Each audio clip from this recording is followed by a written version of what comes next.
ফলে এখন তারা যেভাবে তুলুতুলু করে কথা বলছেন, যেভাবে মনে করেন যে ছাত্ররা এটা বলবে তারপরে আমরা এটা করব, এই জিনিসগুলো 3 মাস পরে থাকবে না। আলটিমেটলি তাদেরকে রাজনৈতিক দলগুলোর সাথে, যারা জনপ্রিয়, যাদের ভোটার আছে, সমর্থক আছে, সংগঠন আছে, এই রাজনৈতিক দলগুলোর সঙ্গে তাদের বসতে হবে।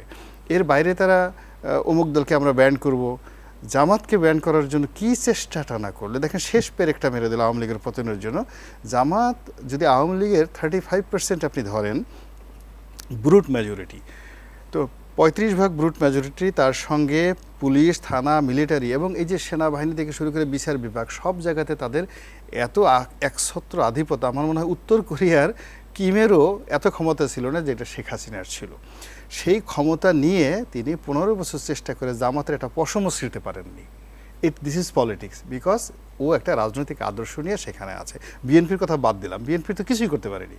তো জামাতের যেখানে 8% বা 7% যাদের কর্মী সমর্থক, তাদেরকে কিছু করা যায়নি, তা আপনি এখন 35% আওয়ামী লীগের লোকজনকে বলবেন যে আওয়ামী লীগ নিষিদ্ধ করে দিলাম দলটাকে, আর মুহূর্তের মধ্যে সবাই হা হা হু হা করে সব মেনে নিয়ে গেল, এটা হবে না বাংলাদেশে। সময় স্বল্পতার কারণে এই জন্য আমি বলছি কি, যে যা কিছুই করেন বাস্তবতায় আসেন। যে এই 2 দিন আগেও ডক্টর মোহাম্মদ ইউনূস আদালতের বারান্দায় অসহায় একজন মানুষ ছিলেন। আল্লাহ রাব্বুল আলামিন তাকে ক্ষমতায় বসিয়েছেন দয়া করে। আবাবিল পাখি যেভাবে এসে মানে রক্ষা করেছিল, আমার কাছে মনে হয় ফেরেশতা এসে একেবারে 5 তারিখ দুপুর 12টার পরে লক্ষ লক্ষ ফেরেশতা এই ঢাকা শহরে এসে এরকম একটা গণঅভ্যুত্থানে ছাত্রদের পাশে দাঁড়িয়েছিল সেই দিন। নচেত এটা আমার 12টা পর্যন্ত আমি রাজপথে ছিলাম, কোথাও আমি এরকম গণঅভ্যুত্থানের লক্ষণ দেখিনি। অ্যাবসলিউট কারফিউ ছিল। হঠাৎ করে একটার পরে এই যে রাতারাতি এই যে ঘটনা ঘটলো, এটা আল্লাহর একটা দয়া। আর উনি এই যখন দয়া হয়েছে, উনি তখন প্যারিসে ছিলেন, হি ওয়াজ বিজি উইথ অলিম্পিক।